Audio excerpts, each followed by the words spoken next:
السلام عليكم ورحمة الله وبركاته، متابعينا الأعزاء، أهلا وسهلا بكم.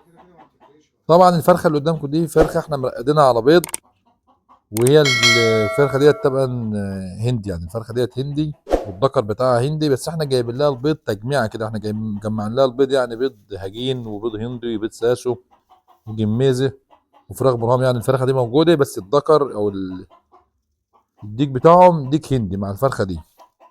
فاحنا لاحظنا ان الفراخ الهندي فيها ميزه معينه كده، فقلنا نتكلم فيها مع حضراتكم. طبعا كلنا عارفين ان الفراخ او الكتاكيت دلوقتي اسعارها غاليه، فاحنا قلنا بالفكره اللي عندنا دي احنا لاحظنا ان الفراخ الهندي ما شاء الله يعني اي حاجه بترقد عليها، او هي عندها ايه ميزه الرقاد كويسه، وكمان بتطلع ما شاء الله البيض اللي موجود كله حاجه كويسه. زي ما انتم البيض والتشكيله قدامكم اهو، حتى تلاقوا البيض شكله مختلف كله، يعني زي ما بيقولوا ايه احنا عملناها تجميعه كده كلها للفرخه وجبناها عشان نشوف الدنيا فيها ايه. وطبعا الفيديو ده متصور قبل الجزء الثاني منه ب 10 ايام، كانت هو تقريبا عمره 11 يوم البيض ده. والجزء الثاني بقى بعد ما شفنا النتيجه ابتدينا نتكلم ونشوف الدنيا فيها ايه. الفكره كلها ايه؟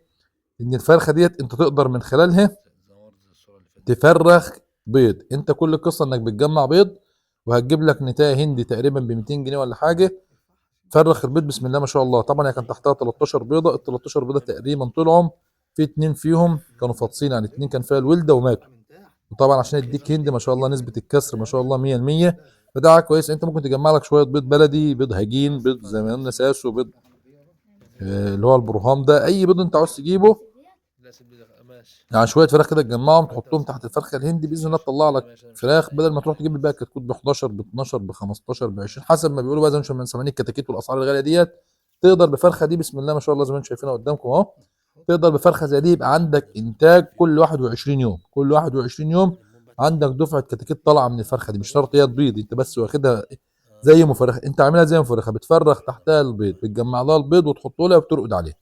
بسم الله ما شاء الله، يعني الفكره جت في دماغنا كده فقلنا نشتغل عليها. بس في حاجه بقى عاوزين نخلي بالنا او الناس تخلي بالها منها من الفراخ الهندي، وهي ايه؟ في ناس تيجي تقول لك الفراخ الهندي البيض تحتها بيتكسر، ممكن نكون عارفين ان البيض مع الوقت لو القشره ضعيفه ولا حاجه، الفرخه بيبقى عندها جزء كده عالي من الصدر، فانت عشان خاطر الفراخ ما تكسرش البيض لازم أن النشاره او التبن او قش الرز تحط تحتها يكون عالي، يعني علي الطبقه من قش الرز.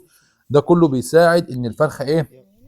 ما تكسرش البيض. لكن هي من ناحيه التفريخ بسم الله ما شاء الله يعني بتعمل شغل عالي جدا في التحضير، وده هيوفر عليك بدل ما تشتري انت بقى كتاكيت زي ما قلت لكم غاليه والكلام ده. بقى عندك انت بقى ايه مفرخه كده في البيت تشتغل عليها طوالي تلم لها البيض. يعني كل القصه كلها 5 جنيه، لا تقول لي بقى لا كهرباء ولا نور بيقطع ولا الكلام الفضه ده كله. انت كل القصه كلها هتجيب الفرخه تشتريها ب 200 جنيه ولا حاجه، فراخ هندي على وش الشغل يعني، تبيض لك اول مره وتلم لها حواليها البيض، وتقدر تطلع لك لغايه 20 و25 بيضه كمان، وبسم الله ما شاء الله. بس احنا جايبين ديك هندي مع فرخ هندي وعاملين شغل زي الفل زي ما انتم شايفين قدامكم. ونقدر كمان ان احنا نجمع لها بيض بط، يعني ممكن تجمع لها برضو بيض بط يكون مثلا البطه رقدت عليه 10 ايام ولا حاجه، لان احنا عارفين بيض البط بيقعد 28 يوم، تكون رقدت عليه البطه شويه وتقدر تجمعه وتحطه تحتها برضه انا هتفرخه لك. انت اكنك بتعمل، هي الفكره كلها إيه؟ انك بتعمل مفرخه في البيت. احنا لاحظنا ان الفراخ الهندي بتمتاز بالموضوع ده، فقلنا دي فكره كويسه ان احنا نتفادى بيها غلاء الاسعار بالنسبه لاسعار الكتاكيت. انت تتغلب على الموضوع ده ازاي؟ انت بقى عندك كده مفرخه زي ما قلت لك في البيت بتفرغ بقى وتشتغل. كل الفكره ان هي الصدر زي ما قلت لك بيكسر ساعات البيض، الناس يقول لك ده بياكلوا البيض، لا هي مش بتاكلوا البيض ولا حاجه. انت بس هتعلي الفرشه باذن الله تحتهم وهتشوف الشغل وهتلاقي باذن الله شغل كويس. وعشان خاطر يبقى عندك ايه شغل مستمر، انت عندك كده كتاكيت بتطلع كل مثلا 21 يوم زي ما قلت لكم.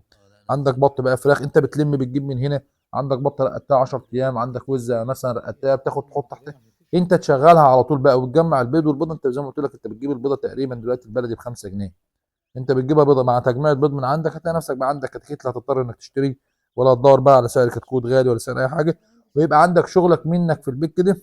وتقدر لو في حاجه زادت عليك تقدر تصرفها برضه، يعني تحضنها وتقوم جاي بايعها والكلام ده كله، وتبقى انت عملت ايه فكره بسيطه بالفرخه استغلتها استغلال امثل زي ما بيقولوا. واحنا لاحظنا ان الفرخه دي كويسه جدا في الموضوع ده، فقلنا نقول لحضراتكم على الفكره يعني، واللي عجباه الفكره وعاوز يطبقها يتفضل، ولو احتجتوا اي حاجه اسالونا في التعليقات واحنا بنجاوب على التعليقات كلها. ولو عجبنا الفيديو هنعمل لايك وشير على الفيسبوك، وتابعونا على قناه تربيه الطيور مع الحواوشي على اليوتيوب. والسلام عليكم ورحمه الله وبركاته.